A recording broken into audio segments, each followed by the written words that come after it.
অশোক লেলেণ্ড বৰা দোস্ত এখন গাড়ী লৈ আনিছোঁ। এইখন গাড়ী এনেকুৱা গাড়ী আৰু এখন আমি ভিডিঅ' বনাইছিলোঁ। এখন গাড়ী আমাৰ চেল হৈ গ'ল, মানে দুখন গাড়ী আছিলে, এখন গাড়ী বিক্ৰী হৈ গ'ল। সেইখন গাড়ীৰ দাম আছিলে 5.5, এইখন গাড়ীৰ দামো 5.5। 2023ৰ গাড়ী, 1.5 লাখ টকা DP মানে ডাউন পে'মেণ্ট দিব লাগিব। এইখন গাড়ীত আমি 5.5 যে লগাইছোঁ, তাৰ আপোনাৰ মেইন কথা হৈছে আপোনাৰ গোটেইখিনি আমি ট্ৰান্সফাৰ কৰি দিম। আপোনাৰ ট্ৰান্সফাৰ কৰক, বাকী চব পেপাৰ আপোনাৰ আপডেট পাই যাব। আৰু 4টা টায়াৰ নতুন পাই আছে, একদম নতুন গাড়ী বুলি আপুনি ধৰক।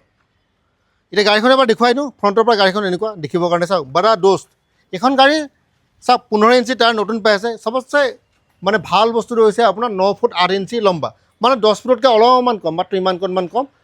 আৰু যিটো পে'লোড 1850, 1850 কিলো ইয়াৰ পে'লোডৰ ক্ষমতা। চাওক, ষ্টেপনিও পাই আছে। এইটো হৈছে আপোনাৰ চাওক ফ্ল'ৰটো। আৰু এতিয়া যদি বহলটো ক'ব যাওঁ, 5 ফুট 9 ইঞ্চি, মানে 6 ফুট মানে ধৰক আপুনি, মানে 9 ফুট 8 ইঞ্চি আৰু 5 ফুট 9 ইঞ্চি। 50 লিটাৰ ফিউল ইয়াৰ টেংক আছে আৰু 15 মান আপোনাৰ মাইলেজ দিয়ে। এইখিনি হৈছে মেইন কথা। বাকী চাই লওক, দুই পিনে আপোনাৰ কামানিয়া মানে পাতি আছে। 15 ইঞ্চি টায়াৰ, 4টা টায়াৰ নতুন পাই আছে আপোনালোকে। এতিয়া ভিতৰ পিনে চিট যদি কেপাচিটি চাই D+2, মানে ড্ৰাইভাৰৰ লগত দুজন মানে আৰামছে বহি যাব পাৰে। 47,000 মান চলিছে আপোনাৰ, বেছি চলা নাই।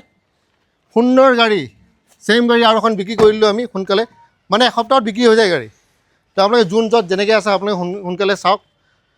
তলত আছে কণ্টেক্ট নম্বৰ, অহাৰ আগতে ফোন কৰি ল'ব, তেতিয়া আমি এড্ৰেছটো কৈ দিম ক'ত আছে। বাকী আপোনালোকে চিভিল টেবত নিজে চেক কৰিব। ডাউন পে'মেণ্ট 1.5 লাখ টকা দিব লাগিব, আৰু বাকী বেলেগ বস্তু একো নাই। আকৌ এবাৰ কৈ দিওঁ, অশোক লেলেণ্ড বৰা দোস্ত i4 দামটো আমি ৰাখিছোঁ 5.5 লাখ টকা। 2023ৰ গাড়ী, ডাউন পে'মেণ্ট দিব লাগিব 1.5 লাখ টকা।